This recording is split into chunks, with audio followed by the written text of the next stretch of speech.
Story time. I pushed a baby. Let me adjust. I pushed a baby a week ago at home. No healthcare provider, no midwife, no nurse, no doctor. Just I, my partner, and my younger sister. In fact, in this room, on this spot. Okay, now, story. Oh my god, how do I start this?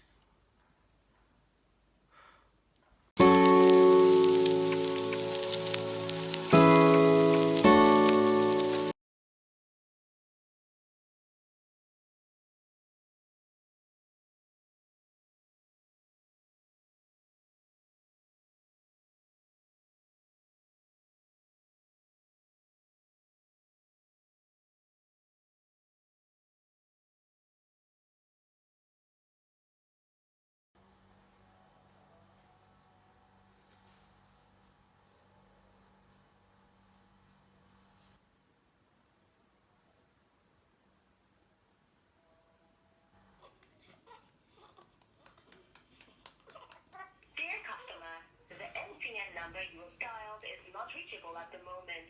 Please. Yeah. YOUFAM. Baby is here. Baby is crying.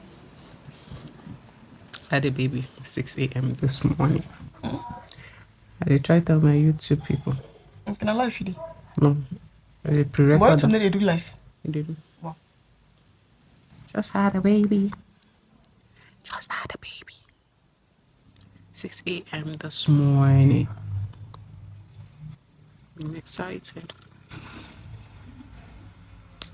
My sister. I want to give you guys a story of how I had my baby at home with no medical assistance, no midwife, no doctor or whatsoever. Welcome back to my corner. My name is Yemido and welcome to my channel. On my channel I talk about skincare. I suffer hormonal acne as a result of PCOS. I do reviews on the channel and I also talk about indigenous brands plus everything in between, like random things that interests me. Welcome to the channel. A week ago I went into labor at about 9:20 p.m. thereabouts. I started feeling intense contractions. Now let me put this out there, my first child I was induced, so this experience was completely different from the first. After I was induced with my first child, I was able to sleep in between contractions, so I wasn't as, I don't know, like I was having some sort of relief until it was time for me to push, until I was 10 cm dilated and I had my baby. So with this one, it was completely different. Contraction started at about 9:20 p.m. thereabouts on Sunday night. I was managing through it. As a matter of fact, that day the adults at home were my younger sister, my partner. My partner wasn't feeling well, so I decided, okay, since he was on medication and you know how malaria treatment can be, I should just let him sleep. When the contraction wasn't giving me any break, at about 11 p.m., I now reached out to my midwife. But before reaching out to my midwife, let me put it out there. I normally use two hospitals for my antenatal. I normally use a public hospital and a private hospital. With my first child, I had her at a private hospital. This time around, I decided to do both as well, private and public, but I was kind of leaning towards going to the public hospital to have my baby because I had better relationships with the midwives at the public hospital than the private hospital. But before then, at when I was 36 weeks, by the way, like guys, I'm just going to be adding the story here and there so that you understand where I'm coming from. When I was 36 weeks, I the public hospital had gone on strike, so I was kind of weighing my options. I was like, okay, I might just have to have this baby at the private hospital or whatever it is that happens if they don't call off the strike.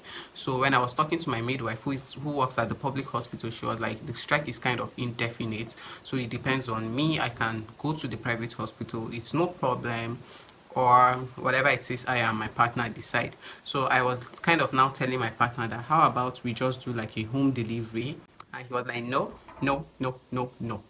Home delivery wasn't an option because of the history of the pregnancy. I have been through a lot. Throughout the pregnancy, I was on and off IV. And aside that, I almost had preterm birth at 32 weeks.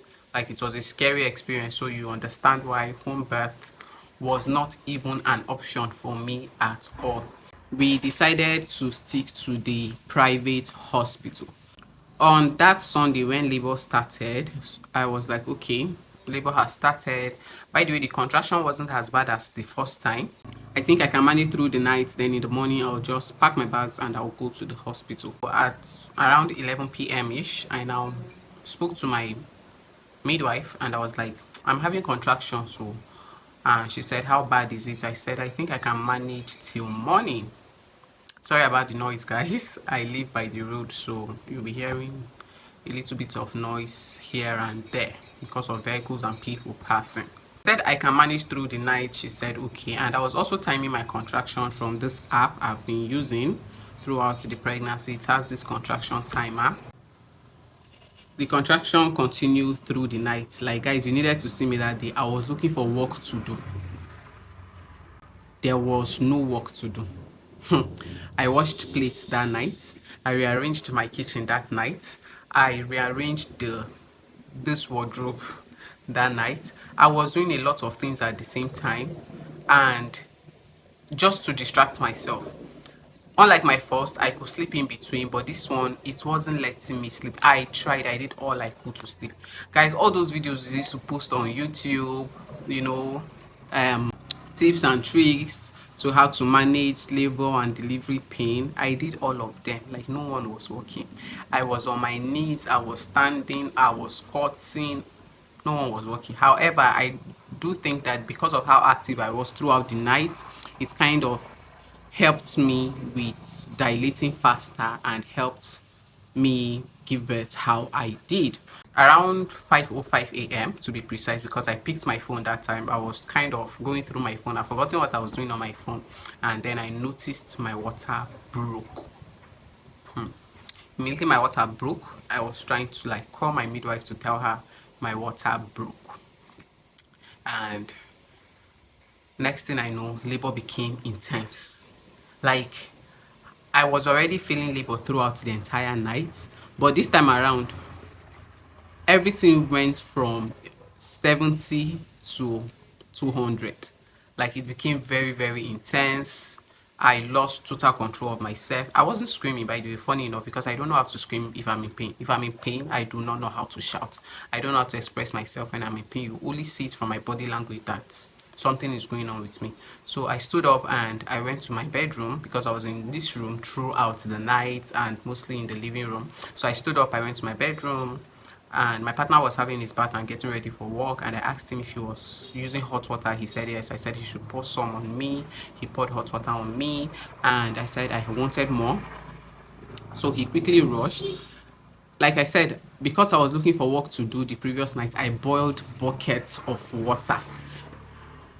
Like, guys, the thing labor will make you do. I boiled like 5 buckets of water that night. I will boil water, pour in this bucket, boil water, pour in another bucket. I was boiling water. Like, I was just randomly boiling water. I don't know what I was boiling water for, but I was boiling water. So he went to bring more hot water. He was like, "Ah, this one that there's a lot of hot water in the house. What is going on?" I said, I just decided to boil it so that everybody will use in the morning before they go about their day. He said, okay. So he brought more hot water for me and he poured water on my body and I left the bathroom. So I came back into this room and next thing I know, I had the urge to go to the toilet and poop. Now, mind you, with my first pregnancy, I did not poop throughout labor. Even while I was pushing my baby, I did not poop at all. So this time around, I had the urge to poop. And I completely forgot that some people poop during labor and when they are pushing. So my memory was blank at that point. I went to the toilet. I pooped normally. After pooping, I washed myself. I came out of the bathroom. And this time around, my partner was like, enough of all this going around. Let's get dressed and go to the hospital. So he brought out my hospital bag and it was time for me to leave.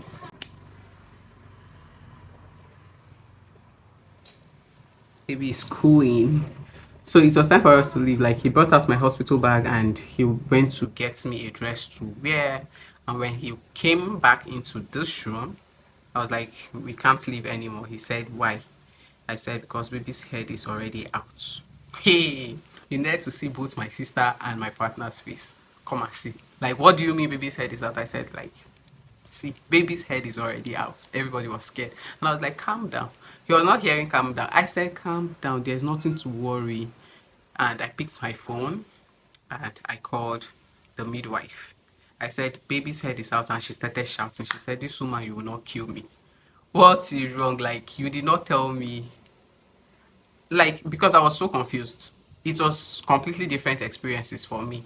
And I remember in my first pregnancy, when once I feel anything small, I'll go to the hospital, they'll check me, they'll say it's not labor, come back home.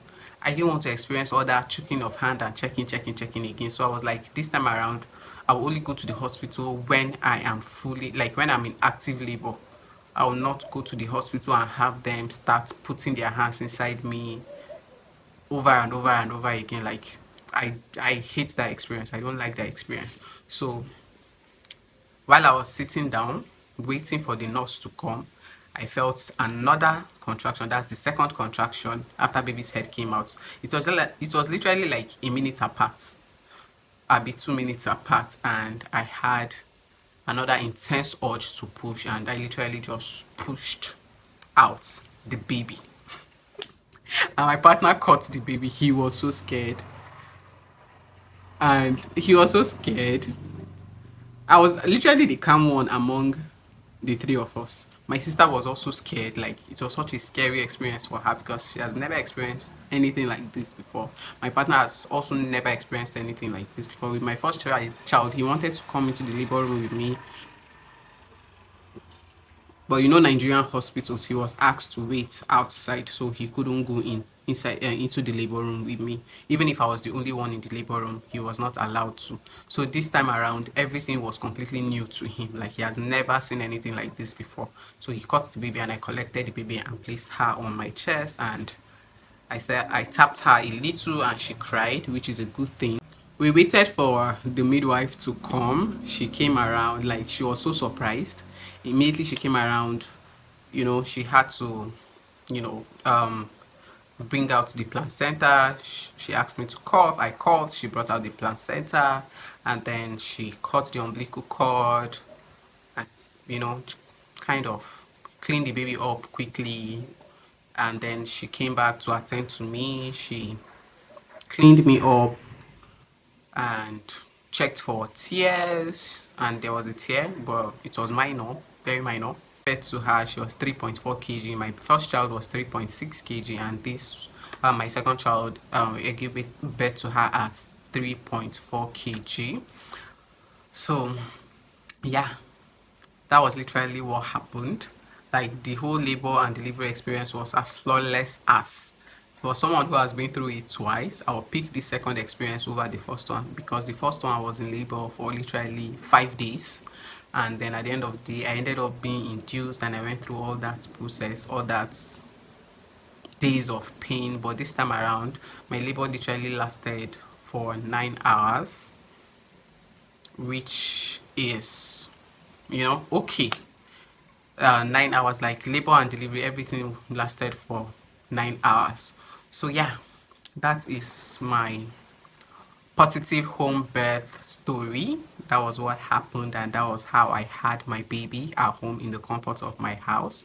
And I would like to you, hospital is not a place to be, no matter how well furnished, no matter how beautiful, no matter how whether it's a 5-star hospital, no matter the rating. Like, guys, I'll still pick this home birth over anything.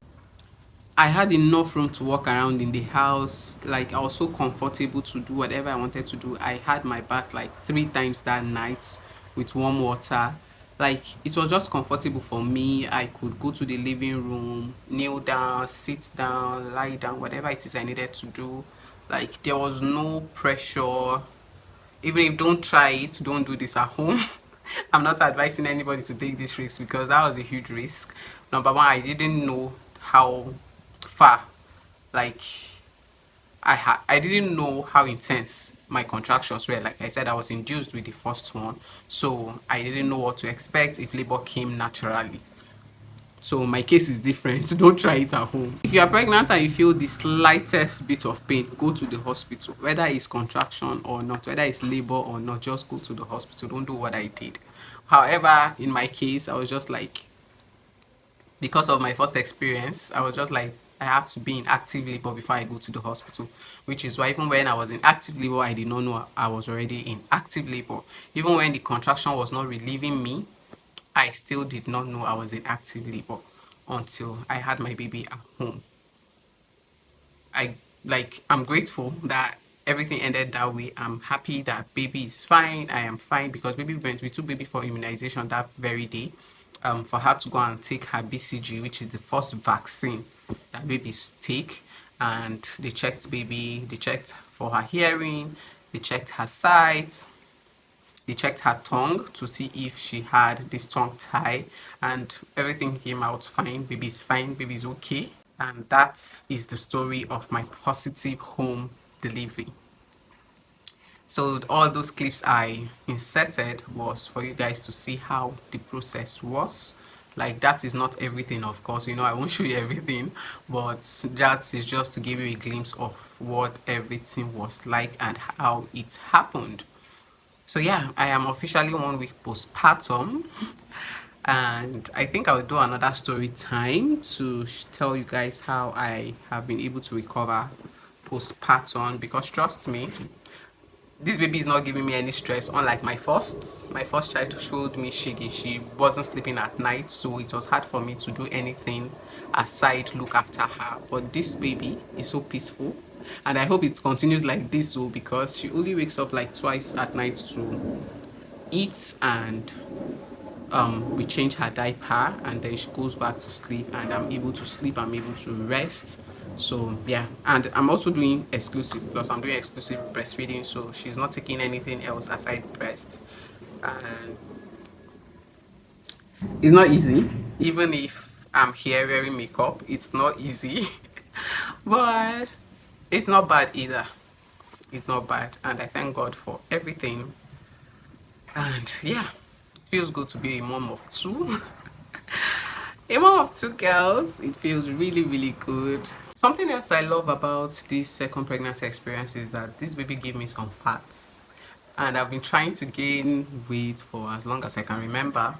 And thank God, I gained some weight with this pregnancy, and I'm not trying to lose it. Let me not lie. I am not trying to lose it. I am eating whatever I see and when I can. I eat whatever it is that is given to me to eat. I eat. As long as it's food, I eat. I eat as much as I can. Number one, I'm exclusively breastfeeding, and baby need all the nutrients she can get. And number two, I have to maintain this fat that I've wanted for a very long time. So I see no reason why I shouldn't eat.